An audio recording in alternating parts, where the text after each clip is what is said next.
tidak pernah memikirkan betapa besar budi orang tua kepada kita. Terhadap orang tua tidak hormat.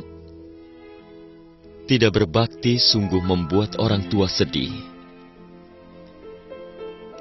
Kalian semua tahu, selama 10 bulan masa kehamilan ibu, perutnya seperti terbebani barang berat. Duduk berdiri pun tidak bisa tenang, tidak enak makan, tidur pun tidak nyenyak, seperti lama kena sakit, uring-uringan.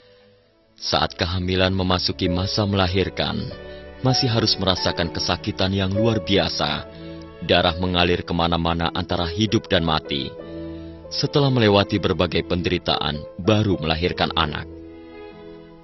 Ibu masih mengkhawatirkan apakah anaknya selamat. Setelah tahu anaknya lahir dengan selamat, baru merasa tenang hatinya. Setelah anak lahir, tidak pernah meninggalkan gendongan ibu. Menyusui anak, meski tangan dan kaki linu tetap merasa senang. Masih harus membersihkan pakaian kotor anak. Bila anak pipis di ranjang, ibulah yang tidur di tempat anaknya. Merelakan tempat yang kering dan bersih untuk anaknya. Tidak ada kata keluhan. 3 tahun dalam pelukan. Yang diminum oleh anak adalah air susu ibu. Darah ibu membuat ibu menjadi lelah dan kurus.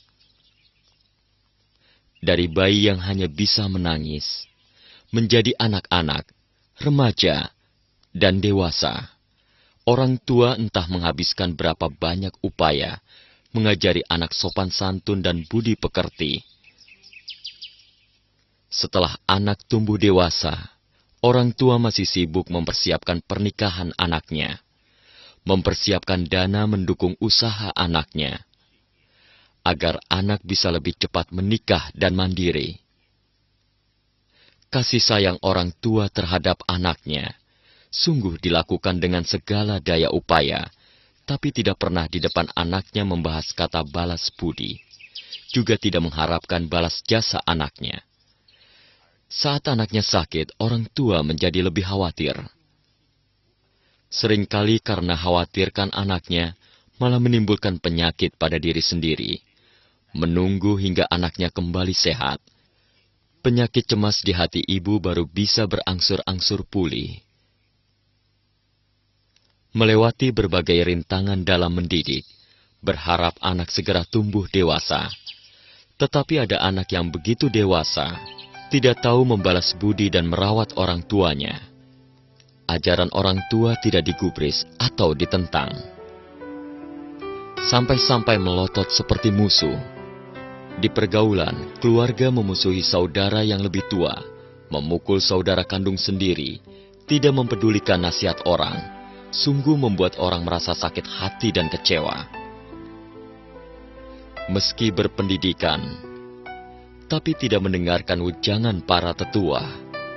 Nasihat orang tua dan saudara, selain tidak mendengarkan malah melawannya. Keluar masuk rumah tanpa menyapa orang tua. Tutur bahasa dan gerak-geriknya tidak sopan. Segala tindakannya diputuskan sendiri. Sama sekali tidak menghargai orang. Biarpun orang tua dan paman kadang menasehatinya, tetapi karena merasa sayang pada yang muda juga masih tidak tahu apa-apa, hingga dibiarkan. Tetapi pada akhirnya, kelakuannya semakin beringas dan kejam. Selain tidak mendengarkan nasihat, bahkan timbul dendam di hati. Akhirnya meninggalkan sanak saudara dan teman baik, malah bergaul dengan orang yang jahat dan merugikan. Lama-kelamaan bersifat suka membalikan fakta, merusak diri sendiri, bodoh sekali. Begitu dibujuk oleh orang jahat, lalu meninggalkan orang tua dan keluarga, meninggalkan kampung halaman, berkelana, atau berkelana berdagang mencari nafkah. Melakukan berbagai hal, seiring waktu umur pun bertambah. Ada juga yang menikah dan berkeluarga di luar. Ada juga yang sampai meninggal tidak kembali ke rumah. Sama sekali tidak memikirkan dari mana asal badan fisik ini.